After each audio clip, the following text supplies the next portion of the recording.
अस्सलाम वालेकुम दोस्तों, मैं हूं असलम आलम और आप देख रहे हैं गल्फ़ एक्सपर्ट। दोस्तों, इस वीडियो में कतर के बारे में कुछ इंपॉर्टेंट इन्फॉर्मेशन देने वाला हूं।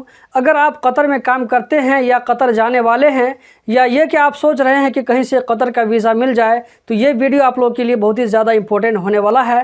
तो इस वीडियो को लास्ट तक ज़रूर देखें, कहीं भी मिस मत करें, वरना बाद में आप लोगों को पछताना भी पड़ सकता है। इस वीडियो को लाइक करने वालों को एडवांस में थैंक यू बोलना चाहता हूं। आप लोगों को मालूम है कि अगर आप एक नॉर्मल प्रोफेशन लेकर के, नॉर्मल वीज़ा लेकर के आप कतर जाते हैं तो आपको कतर में ड्राइविंग लाइसेंस नहीं मिलेगा। आगे में मैं आप लोगों को दिखाने वाला हूं कि अगर आपके इकामा पर आपके वीज़ा में कौन कौन सा प्रोफेशन लिखा रहेगा तो आपको कतर में ड्राइविंग लाइसेंस नहीं मिलेगा। तो दोस्तों, मैं अपनी बात स्टार्ट करता हूं। अगर आप फ्री वीज़ा, आज़ाद वीज़ा, बाहर वीज़ा, आप जो भी वीज़ा नाम दे दें, अगर आप फ्री वीज़ा लेकर के कतर जा रहे हैं तो वीज़ा लेने से पहले एक बात का आप लोग ज़रूर ख्याल रखें। आप वीज़ा लेने से पहले ज़रूर पूछ लें कि वीज़ा में क्या प्रोफेशन रहेगा। मैं आप लोगों को एक बात शुरू में ही क्लियर कर देता हूं, वो ये कि कतर में फ्री वीज़ा नाम की कोई चीज़ नहीं है।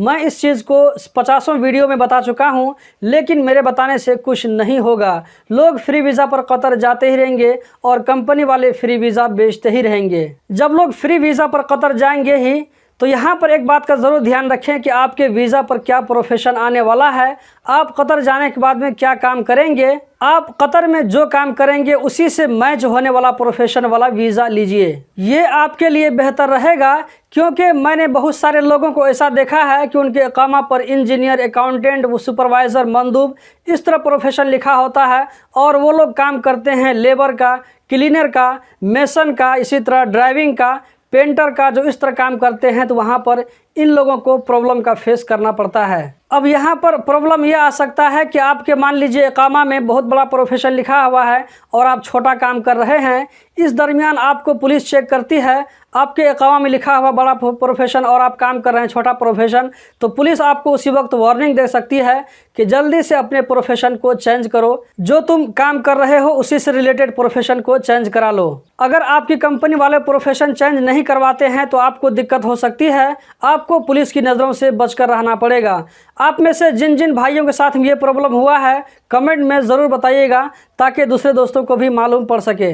यहाँ पर एक बात और बता दूं, वो ये कि अगर आप लेबर का वीज़ा कतर लेकर जाएंगे तो ऐसा नहीं है कि आपको लेबर का ही काम करना पड़ेगा, बल्कि आप दूसरे काम भी कर सकते हैं, जैसे मेसन, क्लीनर, पेंटर, इलेक्ट्रिशियन, ये सब भी काम आप कर सकते हैं। अगर आपके पास में पहले से ड्राइविंग लाइसेंस आपने लेकर के रखा है तो आप ड्राइविंग का काम भी कर सकते हैं। लेकिन आप लेबर का वीज़ा में मंदूब का काम, सुपरवाइज़र का काम, इंजीनियर या अकाउंटेंट का काम नहीं कर सकते हैं। तो सेम इसी तरह बड़ा प्रोफेशन लेकर के आप छोटा काम नहीं कर सकते हैं। और इस तरह का मामला खास करके फ्री वीज़ा वालों के साथ में होता है। बहुत सारी कंपनी वाले ऐसा करते हैं कि वो लोग बड़ा बड़ा प्रोफेशन ले लेते हैं, जैसे इंजीनियर हो गया, अकाउंटेंट हो गया, सुपरवाइज़र हो गया। इस तरह का वो लोग वीज़ा के लिए अप्लाई कर देते हैं। उन लोगों को वीज़ा मिल जाता है तो वो लोग ऐसे लोगों को नहीं बुलाते हैं, बल्कि इस तरह के वीज़ा को वो लोग सेल कर देते हैं। आप कतर में नॉर्मल प्रोफेशन पर कोई भी काम कर सकते हैं, कोई दिक्कत की बात नहीं है। इसी तरह अगर आप कुकर का वीज़ा लेते हैं, सेल्समैन का वीज़ा लेते हैं और इस वीज़ा पर जाकर के आप कतर में लेबर का काम करते हैं, मेसन का काम करते हैं, तो फिर आपको कभी भी प्रॉब्लम हो सकता है। तो दोस्तों, कहने का मतलब ये है कि आप जिस काम से कतर जा रहे हैं उसी से रिलेटेड,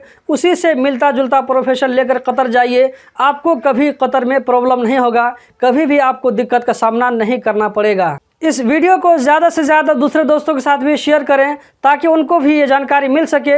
यहाँ पर इस तरह की जानकारी आपको फ्री में मिलती है। अब मैं दोस्तों आप लोगों को बताने लगा हूँ कि कौन कौन सा प्रोफेशन अगर आपके इकामा पर, आपके वीज़ा पर लिखा रहेगा तो आपको कतर में ड्राइविंग लाइसेंस नहीं मिलेगा। तो वीज़ा लेने से पहले इस बात को एक मरतबा आप ज़रूर चेक कर लें। आप स्क्रीन पर देख सकते हैं, इसमें जितने भी प्रोफेशन लिखे हुए हैं, इसमें से किसी प्रोफेशन होल्डर को कतर में ड्राइविंग लाइसेंस नहीं मिलेगा। अगर आप भी कतर में ड्राइविंग लाइसेंस लेना चाहते हैं तो एक बार अपना इकामा, अपना वीज़ा ज़रूर चेक कर लें, इसमें से कौन सा प्रोफेशन नहीं है तो आपको ड्राइविंग लाइसेंस ज़रूर मिलेगा। अगर इसमें से आपका प्रोफेशन मैच करता है तो आपको ड्राइविंग लाइसेंस नहीं मिलेगा। 1-2 दिन पहले एक भाई ने कमेंट में मुझे पूछा था कि असलम भाई, मेरे पास में सऊदी का लाइसेंस है लेकिन मुझे कतर का लाइसेंस नहीं मिल रहा है क्योंकि उसको कंपनी ने छोटे प्रोफेशन पर बुला लिया था।